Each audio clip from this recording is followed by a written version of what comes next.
عزیزان ملت اسلامیہ، السلام علیکم ورحمۃ اللہ وبرکاتہ۔ وعلیکم السلام ورحمۃ اللہ۔ نحمدہ ونصلی ونسلم علی رسولہ الکریم، اما بعد فاعوذ باللہ من الشیطان الرجیم، بسم اللہ الرحمن الرحیم۔ وَأَمَّا بِنِعْمَةِ رَبِّكَ فَحَدِّثْ، صدق اللہ العظیم وصدق رسولہ النبی الرؤوف الرحیم۔ وَنَحْنُ عَلَى ذَلِكَ لَمِنَ الشَّاهِدِينَ وَالشَّاكِرِينَ وَالذَّاكِرِينَ وَالْحَمْدُ لِلَّهِ رَبِّ الْعَالَمِينَ۔ محمد کی محبت دین حق کی شرط اول ہے، محمد کی محبت دین حق کی شرط اول ہے، اسی میں ہو اگر خامی تو سب کچھ نامکمل ہے۔ سرور کہوں کہ مالک و مولا کہوں تجھے، باغ خلیل کا گل زیبا کہوں تجھے، اور تیرے تو وصف عیب تناہی سے ہیں بری، حیران ہوں میرے شاہ میں کیا کیا کہوں تجھے۔ لیکن رضا نے ختم سخن اس پہ کر دیا، خالق کا بندہ خلق کا آقا کہوں تجھے، خالق کا بندہ خلق کا آقا کہوں تجھے۔ اور جہاں کی زمین مخملی مخملی ہے، جہاں کی زمین مخملی مخملی ہے، وہی تو میرے مصطفیٰ کی گلی ہے۔ جہاں کی زمین مخملی مخملی ہے، وہی تو میرے مصطفیٰ کی گلی ہے۔ اور ملک آ رہے ہیں زیارت کی خاطر، ملک آ رہے ہیں زیارت کی خاطر، دیار نبی پھر دیار نبی ہے۔ ملک آ رہے ہیں زیارت کی خاطر، دیار نبی پھر دیار نبی ہے، وہی تو میرے مصطفیٰ کی گلی ہے۔ آئیے بلا تاخیر ایک مرتبہ عقیدت و محبت کے ساتھ گنبد خضرا کی جانب لو لگا کر اللہ کے حبیب کائنات کے طبیب جناب محمد رسول اللہ صلی اللہ علیہ وآلہ وسلم کی بارگاہ میں عقیدت و محبت کے ساتھ درود شریف کا نذرانہ پیش کریں، پڑھیں اللہم صلی علی سیدنا و مولانا محمد وبارک وسلم، صلاۃ و سلام علیک یا رسول اللہ صلی اللہ علیہ وآلہ وسلم۔ برادران اسلام، خطبہ مسنونہ کے بعد قرآن مجید کی جس آیت کریمہ کی تلاوت کا شرف حاصل کیا، رب لم یزل کا قرآن مجید میں ارشاد گرامی موجود ہے، جب تمہیں رب کی نعمتیں تمہیں ملے تو اس کا چرچا کیا کرو، اللہ کی نعمتوں کا ذکر کیا کرو، رب کی نعمتیں تمہیں ملے تو اس کو یاد کیا کرو۔ میرے پیارے دوستو، یہ رب کی نعمت ہے، اللہ ہمیں دنیا میں دیتا ہے، یہ اس کی نعمت ہے، ورنہ ہم اس قابل نہیں ہے، لیکن یہ رب کی مہربانی ہے جو اللہ بندے کو عطا فرماتا ہے۔ رب نے ہمیں انسانی شکل میں پیدا کیا، یہ خدا کی رحمت ہے۔ رب نے انسان بنانے کے بعد جسم کے اعضاء سلامت رکھے، یہ رب کی مہربانی ہے، ورنہ چاہتا تو اندھا بنا دیتا، لنگڑا اور لولا بنا دیتا، ہمیں عقل سے مفلوج کر دیتا، ہم کچھ نہیں کر سکتے تھے، یہ رب کی مہربانی ہے۔ میرے پیارے دوستو، آج جشن عید میلاد النبی میں ہم تمام لوگ جمع ہیں۔ میلاد کیا ہے؟ عید میلاد النبی کسے کہتے ہیں؟ آئیے بلا تاخیر ہم دہلی کی سرزمین پہ چلے۔ ایک بزرگ ہیں جن کا نام حضرت سیدنا شاہ عبدالحق محدث دہلوی رضی اللہ تعالی عنہ ہے، جنہیں محقق علی الاطلاق کے نام سے اہل دنیا جانتی ہے، دنیا سنیت میں انہیں جانا جاتا ہے۔ عید میلاد کا مہینہ ہے، میلاد النبی کا مہینہ ہے، تاریخ ہے 11، شب ہے 12، دہلی کی سرزمین ہے، آپ کی خانقاہ ہے، آپ کا گھر ہے، تمام لوگ جمع ہیں، مریدین جمع ہیں، چاہنے والے جمع ہیں، ماننے والے جمع ہیں۔ اسی میں کسی مرید نے پوچھا، حضور یہ تو بتا دو کہ ہمیں ایسا کوئی عمل بتا دو جس عمل کو ہم کریں تو اللہ ہمیں بخش دے، رب ہماری مغفرت فرما دے، خدا ہمیں بے حساب و کتاب بخش دے۔ میرے پیارے دوستو، مرید نے چاہنے والے نے شاہ عبدالحق سے پوچھا ہے، یہ شاہ عبدالحق کون ہے؟ اللہ کے وہ مقدس ولی ہے جن کے تعلق سے شاہ عبدالحق محدث دہلوی رحمت اللہ علیہ ارشاد فرماتے ہیں کہ جب میں کوئی مسئلہ مجھے کتابوں میں نہیں ملتا ہے، جب میں کسی مسئلے پر الجھ جاتا ہوں، اس کا جواب مجھے کتابوں میں نہیں ملتا، تو میں براہ راست حضور کی محفل میں جا کر مدینے والے آقا سے پوچھ لیتا ہوں۔ وہ شاہ عبدالحق محدث دہلوی کی ذات مقدسہ ہے، اور اعلیٰ حضرت فرماتے ہیں کہ شاہ عبدالحق محدث دہلوی رضی اللہ تعالیٰ عنہ کی کتاب وہ کتاب ہے کہ جو پڑھ لیتا ہے اس کا دل بھی پاک ہو جاتا ہے۔ میرے پیارے دوستو، وہ شاہ صاحب ہیں، مرید نے سوال کیا ہے ایسا عمل بتا دو جو رب اس کو قبول کر کے ہماری مغفرت فرما دے۔ اب میرے دوستو شاہ صاحب کا جواب سنو۔ شاہ عبدالحق محدث دہلوی کہتے ہیں میں تمہیں ایک عمل بتاتا ہوں، جو عمل کرو گے خدا کی قسم رب تمہیں بخش بھی دے گا، خدا تمہاری مغفرت بھی فرما دے گا، اور یہ عمل رب کے حضور کبھی رد نہیں ہوگا۔ عمل کون سا بتایا؟ آپ نے فرمایا کہ جاؤ جب کوئی موقع آیا کرے تو نبی کے نام کا میلاد کر لیا کرو، حضور کے نام کا جشن منا لیا کرو، حضور کے نام کے میلاد کو منا لیا کرو، رب تمہاری مغفرت فرما دے گا۔ ذہن میں سوال آ گیا، ارے اتنے بڑے رب کے ولی ہو، خدا کے ولی ہو، قرآن پڑھنے کو نہیں کہا، روزہ رکھنے کو نہیں کہا، حج اور زکوٰۃ دینے کو نہیں کہا، تسبیح و تحلیل کرنے کو نہیں کہا، اور کہا بھی تو کیا میلاد کر لیا کرو، میلاد منا لیا کرو، رب مغفرت فرما دے گا، رب بخش دے گا۔ میرے پیارے دوستو عزیز ساتھیوں، وہ مرید جس نے سوال کیا تھا اس کے دماغ میں یہ جواب ہضم نہیں ہوا، وہ رات بھر گھر تو چلا گیا لیکن مطمئن نہیں ہوا، اطمینان نہیں ہوا۔ صبح جب واپس بارگاہ شاہ عبدالحق میں آیا، اس نے کہا حضور سوال میرا وہی کا وہی ہے، جواب آپ نے دیا تھا، آپ نے روزے کو نہیں کہا، نماز کو نہیں کہا، حج و زکوٰۃ کو نہیں کہا، قرآن پڑھنے کو نہیں کہا، زکوٰۃ و خیرات دینے کو نہیں کہا، اعمال حسنہ کرنے کو نہیں کہا، آپ نے کہا میلاد کر لیا کرو۔ ارے عبادتوں میں سب سے افضل عبادت نماز ہے، عبادتوں میں سب سے بہتر عبادت نماز ہے۔ میرے رسول نے فرمایا کہ نماز مومنوں کی معراج ہے، نماز تمہارے دل کا سکون ہے، آنکھوں کی ٹھنڈک ہے، نماز وہ سیڑھی ہے جو تمہیں رب تک ملاتی ہے، جو تمہارا رابطہ رب تک جوڑتی ہے۔ لیکن آپ نے نماز کو بھی نہیں کہا، قرآن کو بھی نہیں کہا۔ جب شاہ عبدالحق محدث دہلوی نے اپنے مرید کی زبان سے ان باتوں کو سنا تو شاہ صاحب مسکرائے اور فرمایا تمہاری فہم جہاں تک جاتی تھی تم نے وہیں تک سوال کیا ہے، اب مجھ سے جواب سنتے ہوئے چلو۔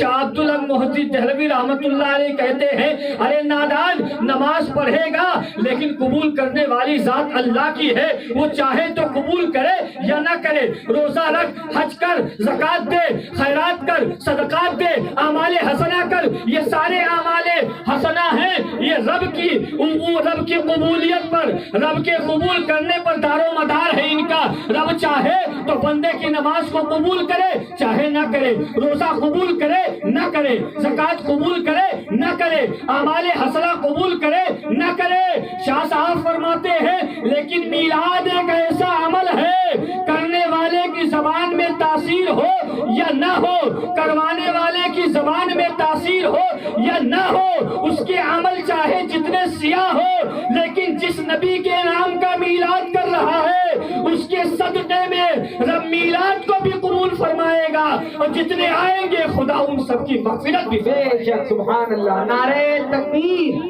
نعرہ رسالت، جشن عید میلاد النبی، جشن عید میلاد النبی، فیضان غوث اعظم، فیضان غریب نواز، مسلک اعلیٰ حضرت، نعرہ تکبیر، نعرہ رسالت۔ میرے عزیز ساتھیوں، یہ میلاد رسول ہے جس کا ذکر کرنے کو ہمارے بزرگوں نے بتایا، اور اعلیٰ حضرت نے تو کمال ہی کر دیا۔ اعلیٰ حضرت فرماتے ہیں رہے گا یوں ہی ان کا چرچا رہے گا، پرے خاک ہو جائے جل جانے والے، حشر تک ڈالیں گے ہم پیدائش مولا کی دھوم، مثل فارس نجد کے قلعے گراتے جائیں گے۔ ارے خاک ہو جائیں عدو جل کر مگر ہم تو رضا، دم میں جب تک دم ہے ذکر ان کا سناتے جائیں گے، دم میں جب تک دم ہے ذکر ان کا سناتے جائیں گے۔ میرے پیارے دوستو، اسی مدینے والے کے نام کا میلاد ہے۔ مدینے منورہ سے اور کعبہ معظمہ سے واپس حاضری کے بعد یہ میلاد رسول کی محفل کا انعقاد کیا گیا۔ میرے پیارے دوستو عزیز ساتھیوں، آئیے میلاد کے تعلق سے ایک حدیث رسول سماعت فرما لیتے ہیں۔ یہ حدیث بخاری میں مستند صحیح